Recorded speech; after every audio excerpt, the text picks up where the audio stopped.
Welcome to De-Stress Your Business, the podcast where we show you how to get incredible results in your business without constant stress. I'm Alexis Kingsbury, a serial entrepreneur and founder at Air Manual, and I'm joined by my co-founder and co-host, Paddy Mann. Paddy, good morning. Good morning. Well, today we're going to be talking about team meetings, loved by some, but loathed by many. In our experience, when done well, team meetings can be one of the best tools that you have to help your teams to move faster and to do so with less stress. So, Paddy, why are team meetings so important? Well, there's many ways to answer that, but I'm going to think about this in terms of the title of our show, De-Stress Your Business. I think team meetings give us 4 massive opportunities to de-stress. The first is that they give us an opportunity to celebrate wins. And this might surprise some people in the listeners. Are like, when do we celebrate wins in meetings? Well, let me tell you, celebrating wins is something that we do in pretty much all of our meetings. And it doesn't take long. It's just a few minutes. But it puts everyone in a positive frame of mind. It helps to remind people some of us are very focused on the issues and pains that we're feeling.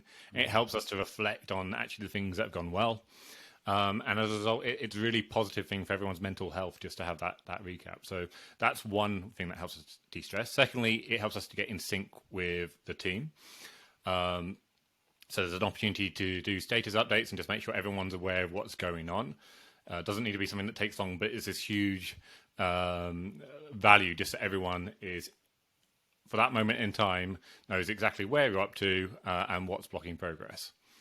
The third one is it helps us to reset goals. One of the biggest sources of stress that I see, both for myself and for the people that I'm supporting, is that inevitably you do get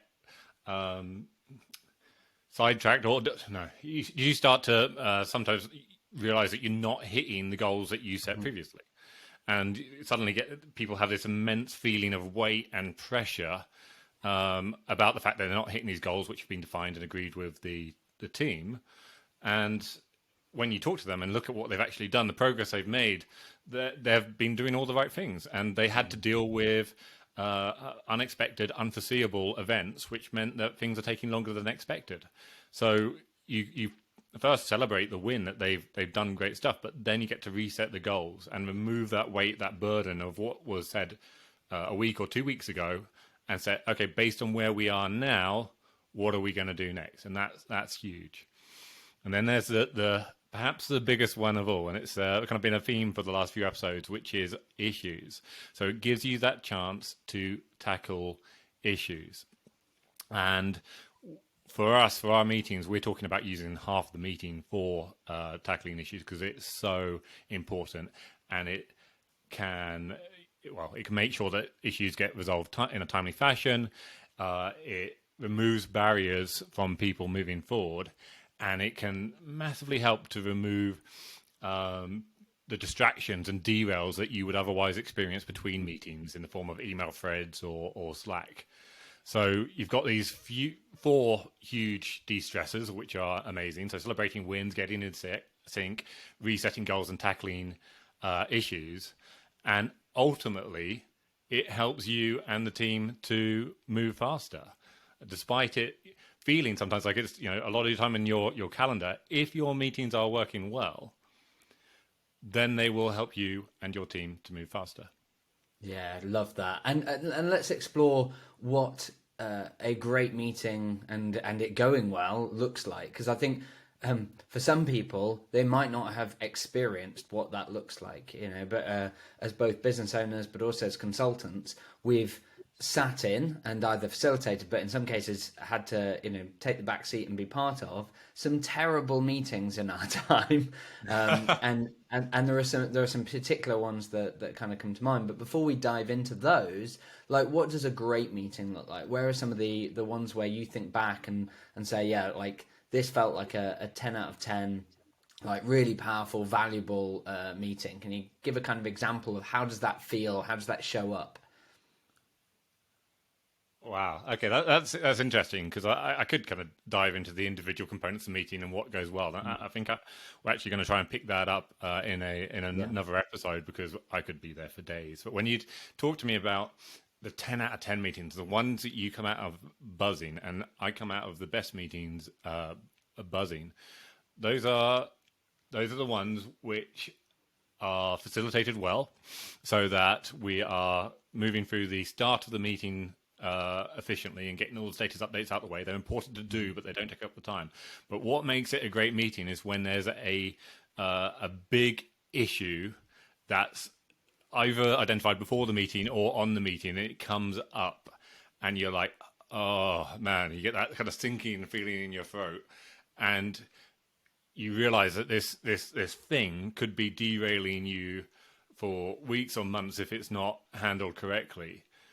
But you have this opportunity where all the right people are there with you and you work through it. And you don't necessarily completely fix the issue, but what you do is work out the next steps and how to approach it. And sometimes that gets converted into some of your goals or some takeaways, or sometimes you realize it's not as big as you thought and you can park it. Mm-hmm.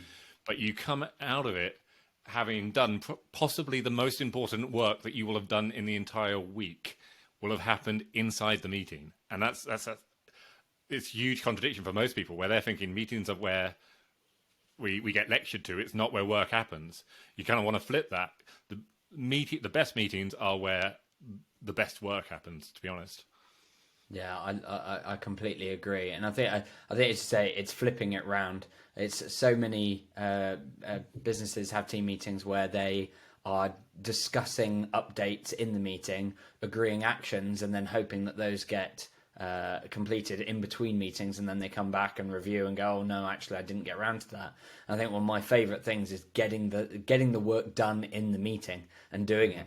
And to some extent, particularly as you kind of move up in an organization, you become more of a manager, more of a leader, and you're responsible for more people or involved in more teams. Like, you do end up with a lot of those meetings.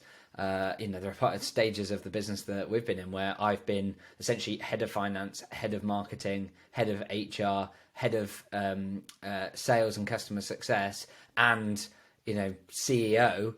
And so that I'm attending most of the team meetings, not all. There's other departments that then, like at the time that you are heading up, but also the executive team meetings. And so you kind of find yourself like, oh my God, I'm just always in meetings.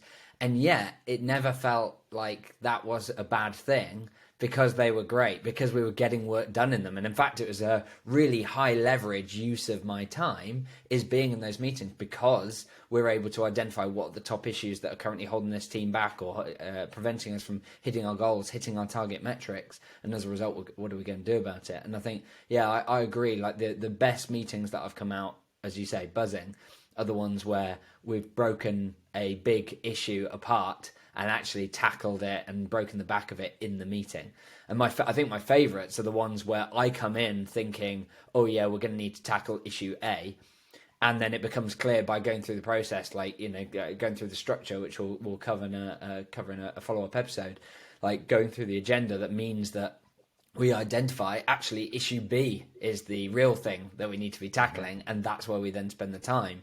And I love it even more when that's identified by member of the team that isn't me, because it just makes me feel like, oh, brilliant, like the team were able to take on that responsibility and so on. So and nowadays that's more often the case than not. Certainly when we're kind of introducing the meetings and so on, it takes practice for the team to kind of work it out and get comfortable raising the issues. But certainly now in our teams, we've got to the point where everyone is really happy, confident raising those big pain points. And well, we know it's true both from the ones that we attend, and now we're in a position where we're able to raise ourselves out of those meetings, and in so many cases let other team members raise it, follow the same agenda and get the same value. Yeah, I love it, and the impact of this that we've seen has been huge, right? For us as entrepreneurs and business owners, it's enabled us to empower the team more, to make sure that the teams are working on the top issues, and make sure that everyone's in sync and resetting goals. But in consulting projects in the past, I've helped implement this at other organizations like Sony and AstraZeneca and other companies, where previously team meetings were terrible and a waste of time, and they'd often be thinking about, okay, maybe we should just not have meetings. And what's amazing is like taking that and applying some of the approaches that we'll go into, and particularly the gender that we'll cover tomorrow. Like, we can show how they don't need to be like that. They can be hugely valuable, and where I've implemented that with the teams, it's funny. It's spread like wildfire. Like, we've had individual teams that have implemented it, and then you've had people from that team go to other areas and bring that methodology with them, and cascade it across the business, which has been really good to see. But let's go into, when do meetings go wrong? What are some of the most common pitfalls, mistakes, issues that we see in default meetings, and what's the kind of pains that people are regularly experiencing in them? I just had a few different angles kind of going through my mind on this one. Before I kind of go inside the meeting, I guess the one thing I'll raise as one of the most common problems is not having enough meetings. And this was our situation back when we were hiring our first employees 6-7 years ago. We really struggled with the idea of adding more meetings to the agenda when it felt that we had so much to get done. And every little meeting that we slowly added, and we initially had a once a week setting goals as our full team. Then we realized we needed separate team meetings, at least once a week or once every 2 weeks. I think it's once a week at the time. Then we realized there was a need for a daily meeting for those teams. Then we realized that me and Alex needed an exec team, meeting to get in sync. Then we realized we needed, over time as we scaled up the team, other meetings to keep the team up to date, and so on. And we've always really kind of pushed back. It's like, is this really needed? Does it add any value? And for us, we've kind of got through that. We've worked it out, and we've gone, yeah, actually, all of these do add value. And sometimes it has gone too far. We've got to a point where we've realized we could be doing a weekly one every 2 weeks, because the pace of what's happening in that area of the business doesn't require the weekly. But the general theme is that we've needed to add more. Now, when I look at a lot of friends and family who are in a similar issues, they are having a weekly or bi-weekly team meeting. Another issue I'll come on to in a second is that it's a lot of a status update and a lot of one person talking. But in between that, they do not have any other meetings. And they don't have a daily or every other day meeting. And that means that you only have once every 2 weeks to address all the team's issues, which one means there's no way you're going to have enough time on that meeting to cover the issues, and two means there's no way you can wait till the next team meeting to tackle issues which have come up and need to be solved to hit your goals for the next meeting.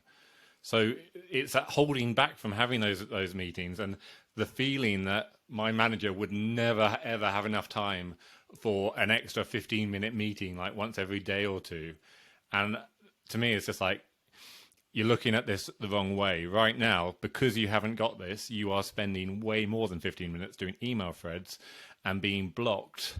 And the stress and conflict that you're having is just so unnecessary. It could be fixed by having more touch points, not less. So number one, not enough meetings is one of the big things of meetings going wrong. And number two, I said, was too much of the meetings being spent on status updates, and something you can look for. If your meeting basically has the team leader just talking to you the whole time, then basically they've just delivered a load of information that they could have shared in a email or channel. You did not need to be in that meeting. You could have picked it up at any time. If, on the other hand, less than half of the time is being spent giving updates, not ideally from different people on the team, and half of the meeting is the team discussing, and that you know that you can go to the meeting, and if you've identified a big issue that's going to block the team forward, you will tackle it on the meeting, then that's how it should feel. So yeah, those are the three big ones that jump to mind. Not having enough meetings, way too much time on status updates, being dominated by one person, and not having that time to discuss and tackle issues. Any you would add?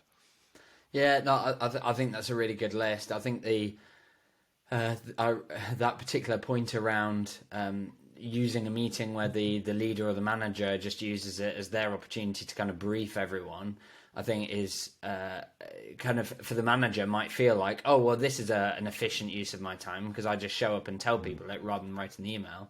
But I think there's two issues with it. One, it's not an efficient use of everyone else's time because people can read faster than they can listen, and if it's not appropriate to everyone, then they're not able to filter. They're not able to speed you up while you're talking if it's not relevant to them. They've all got to sit there and do that.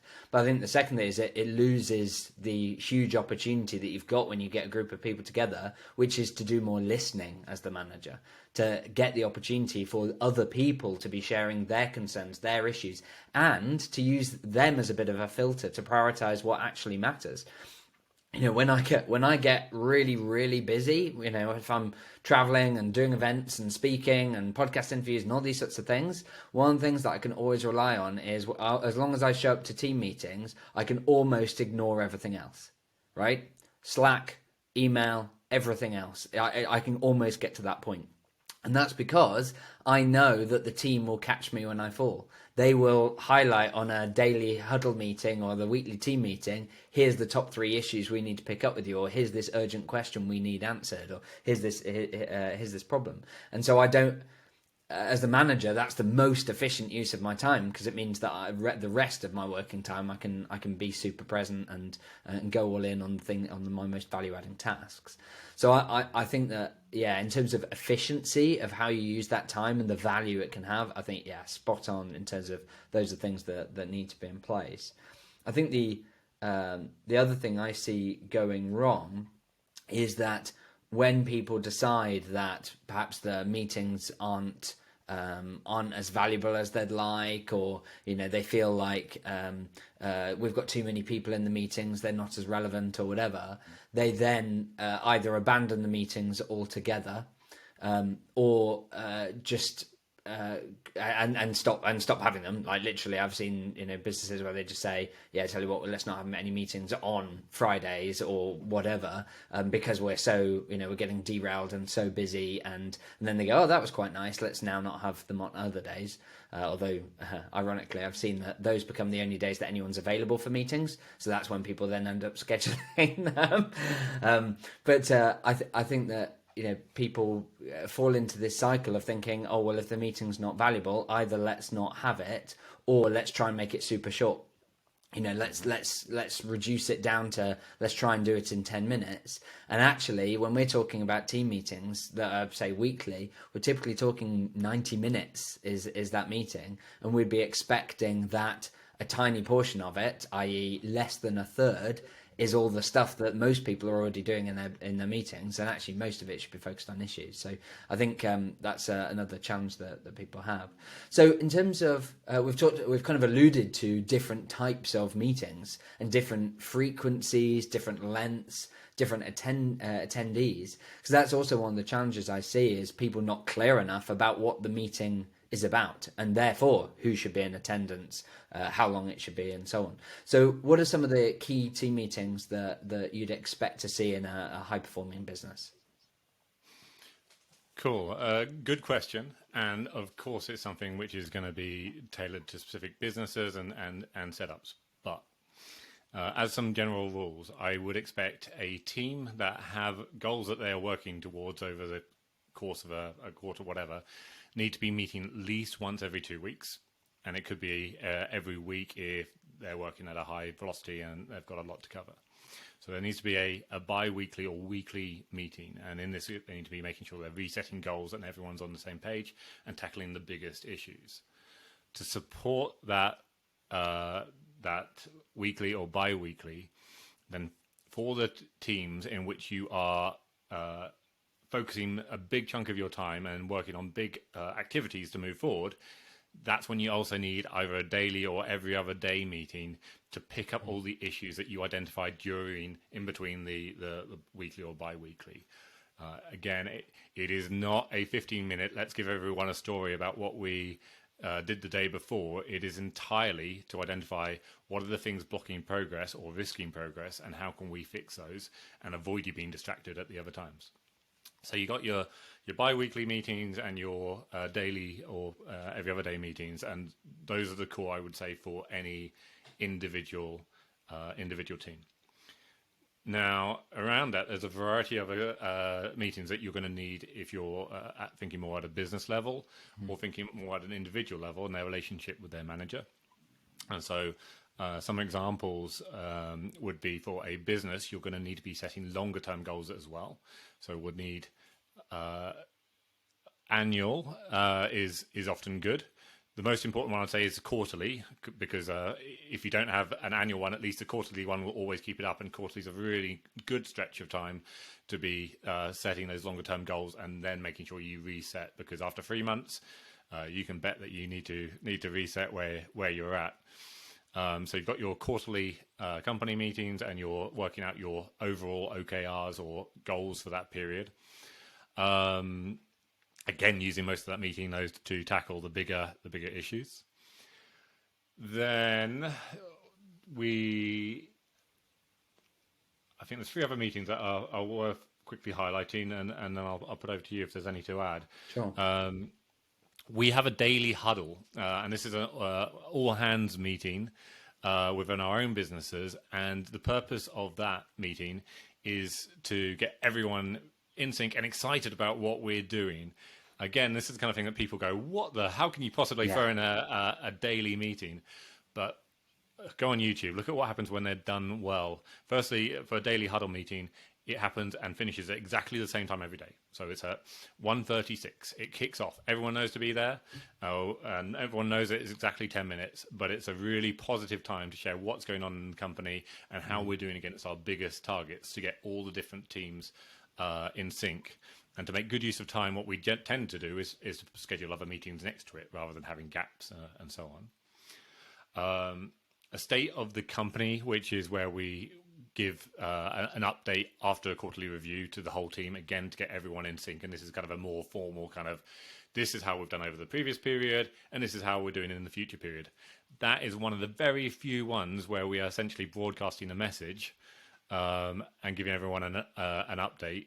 But we do also, at the end of it, make sure there's an opportunity for them to ask questions, and that's one of the most important reasons we do it as a meeting, and to share why they're excited.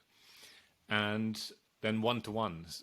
So this kind of takes us in a slightly different direction. So I'm not going to go deep into one-to-ones, but it's an example of another meeting that goes in your diary. If you've got a lot of direct reports, then you can end up with lots of one-to-ones.